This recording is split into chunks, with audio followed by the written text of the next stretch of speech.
चलिए आज इतिहास के एक ऐसे चैप्टर पर नजर डालते हैं जिस पर अक्सर लोगों का ध्यान नहीं जाता, लेकिन जिसने सच कहूं तो मिडिल ईस्ट के भविष्य को हमेशा हमेशा के लिए बदल दिया।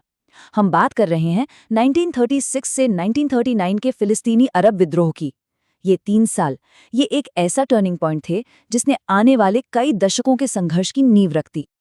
तो सवाल यही है ना, कि आखिर कैसे सिर्फ 3 साल के एक विद्रोह ने अगले 80 सालों के कॉन्फ्लिक्ट की पूरी कहानी लिख दी। इन घटनाओं को समझना इसलिए जरूरी है ताकि हम ये जान सकें कि इसके बाद जो कुछ भी हुआ वो आखिर हुआ क्यों। तो चलिए इस कहानी की गहराई में उतरते हैं। तो चलिए चलते हैं 1930 के दशक में। जगह है ब्रिटिश मैंडेट वाला फिलिस्तीन।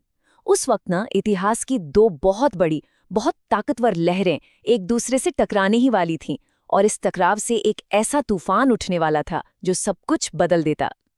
देखिए, एक तरफ क्या हो रहा था?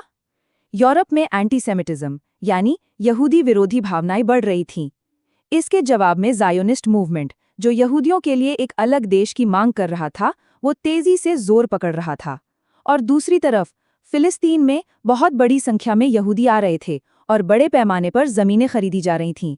इससे वहां की जो लोकल अरब आबादी थी, उनमें एक डर बैठ गया कि उनकी जमीन, उनकी पहचान, सब कुछ छिन जाएगा। ऊपर से गांव के किसानों की बढ़ती गरीबी ने इस टेंशन को और ज्यादा भड़का दिया। और ये सिर्फ डर नहीं था, आंकड़े देखिए, ये आपको चौंका देंगे। सिर्फ 5 साल में 1931 से 1936 के बीच फिलिस्तीन में यहूदी आबादी डबल से भी ज्यादा हो गई। मतलब कुल आबादी का जो हिस्सा पहले 17% था, वो बढ़कर 27% हो गया। सोचिए जरा, कितना बड़ा और कितना तेज डेमोग्राफिक चेंज था ये। इसने जमीन पर सारे समीकरण ही बदल कर रख दिए। अब देखिए, जब टेंशन इतना बढ़ जाए तो एक चिंगारी ही काफी होती है आग लगाने के लिए, और बिल्कुल यही हुआ। चलिए देखते ले कि कैसे वो एक छोटी सी चिंगारी भड़की और उसने पूरे फिलिस्तीन को अपनी चपेट में ले लिया। बात है अप्रैल 1936 की। सब कुछ बहुत तेजी से हुआ। पहले एक कस्सामी गुट ने 2 यहूदियों की हत्या कर दी। फिर इसका बदला लेने के लिए यहूदी बंदूकधारियों ने 2 अरब मजदूरों को मार डाला। बस इसके बाद तो जैसे पूरे फिलिस्तीन में दंगों की आग ही लग गई, और देखते ही देखते एक देशव्यापी आम हड़ताल का ऐलान हो गया। इस पूरे विद्रोह को लीड कर रही थी अरब हायर कमेटी, और उनकी मांगें ना बिल्कुल साफ थीं। 3 मांगें। पहली, यहूदी इमिग्रेशन को पूरी तरह से बंद किया जाए। दूसरी, यहूदियों को ज़मीनें बेचना बंद हो। और तीसरी, एक नेशनल गवर्नमेंट बनाई जाए। यही 3 मांगें इस पूरे विद्रोह की जड़ थी। अच्छा, ये जो विद्रोह था, ये 2 अलग-अलग फेज में हुआ। पहला फेज था 1936 का। ये ज्यादातर शहरों तक ही सीमित था, एक तरह की जनरल स्ट्राइक।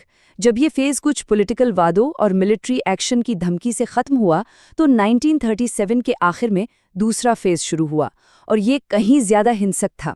इस बार कमान गांव के किसानों के हाथ में थी, और ये एक हथियारबंद विद्रोह था जो सीधा ब्रिटिश राज को टारगेट कर रहा था। अब इस विद्रोह के जवाब में ब्रिटिश एम्पायर ने अपनी पूरी ताकत लगा दी, और इस विद्रोह को कुचलने का जो तरीका था वो इतना बड़ा और इतना क्रूर था कि उसने इस कॉन्फ्लिक्ट का चेहरा ही हमेशा के लिए बदल दिया। एक वक्त ऐसा आया जब ब्रिटिश सरकार ने इस विद्रोह को कुचलने के लिए फिलिस्तीन में 50,000 सैनिक तैनात कर दिए। ये उस जमाने के हिसाब से एक बहुत बड़ी मिलिट्री डिप्लॉयमेंट थी। इससे पता चलता है कि ब्रिटिश इस विद्रोह को अपने एम्पायर के लिए कितना बड़ा खतरा समझ रहे थे। और बात सिर्फ ब्रिटिश सेना की नहीं थी। उन्होंने करीब 20,000 यहूदी पुलिस वालों, स्पेशल कांस्टेबलों और सेटलमेंट गार्ड्स को हथियार भी दिए और ट्रेनिंग भी दी। मतलब इन यहूदी यूनिट्स ने विद्रोह को दबाने में ब्रिटिश आर्मी की पूरी मदद की। विद्रोह को कुचलने के जो तरीके अपनाए गए वो बहुत ही क्रूर थे। जैसे कि कलेक्टिव पनिशमेंट, मतलब पूरे गांव पर भारी जुर्माना लगा देना, घरों को डायनामाइट से उड़ा देना, टॉर्चर करना, और विद्रोहियों में खौफ पैदा करने के लिए अरब कैदियों को ह्यूमन शील्ड की तरह इस्तेमाल करना। कई कैदियों को तो भागने की कोशिश में गोली मार दी गई। तो आप समझ सकते हैं कि जमीन पर सिचुएशन कितनी कॉम्प्लेक्स थी। देखिए, एक तरफ थे अरब विद्रोही, और दूसरी तरफ कौन थे? ब्रिटिश आर्मी, हगाना और इरगुन जैसे यहूदी पैरामिलिट्री ग्रुप्स, और तो और कुछ एंटी रिबेलियन अरब गुट भी थे जिन्हें पीस बैंड्स कहा जाता था। ये सब मिलकर विद्रोह को दबा रहे थे। 3 साल की इस भयानक लड़ाई के बाद आखिरकार विद्रोह को कुचल दिया गया। लेकिन इसके जो नतीजे निकले, इसकी जो लेगेसी थी, वो दोनों कम्युनिटीज़ के लिए बहुत अलग थी और इसी ने आने वाले कल की पूरी कहानी तय कर दी। इसकी इंसानी कीमत बहुत भारी थी। अंदाज़ा है कि करीब 5,000 अरब, 500 यहूदी और 262 ब्रिटिश सैनिक मारे गए और कम से कम 15,000 अरब घायल हुए। ये आंकड़े उस वक्त की आबादी के लिहाज से बहुत बहुत बड़े थे। फिलिस्तीनी समाज पर इसका असर तबाहकुन था। एक अंदाजे के मुताबिक जो अडल्ट मेल अरब आबादी थी, उसका 10% हिस्सा या तो मार दिया गया, या घायल हुआ, या जेल में डाल दिया गया, या फिर देश से निकाल दिया गया। ये एक पूरी की पूरी जेनरेशन पर हमला था। और यहीं पर एक बड़ा विरोधाभास सामने आता है।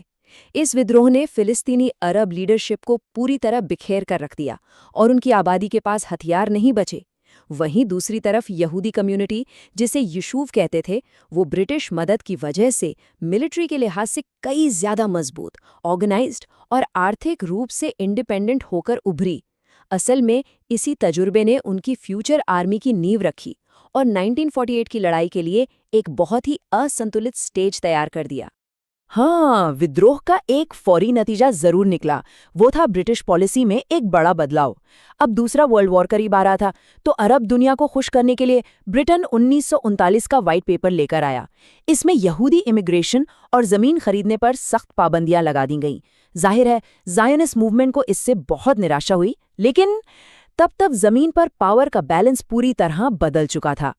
इस पूरी बातचीत को हम उस वक्त जमीन पर मौजूद एक सीनियर ब्रिटिश कमांडर के एक बहुत ही चौंकाने वाले कोट के साथ खत्म करेंगे। 1938 में मेजर जनरल मॉन्टगोमरी ने कहा था, यहूदी अरब को मारता है और अरब यहूदी को, और पूरी संभावना है कि ये अगले 50 सालों तक चलता रहेगा। सोचिए, ये आने वाले दशकों की कितनी भयानक भविष्यवाणी थी। 1936 का विद्रोह तो खत्म हो गया, लेकिन वो अपने पीछे एक ऐसी विरासत छोड़ रहा जो आज भी उस क्षेत्र की हकीकत है।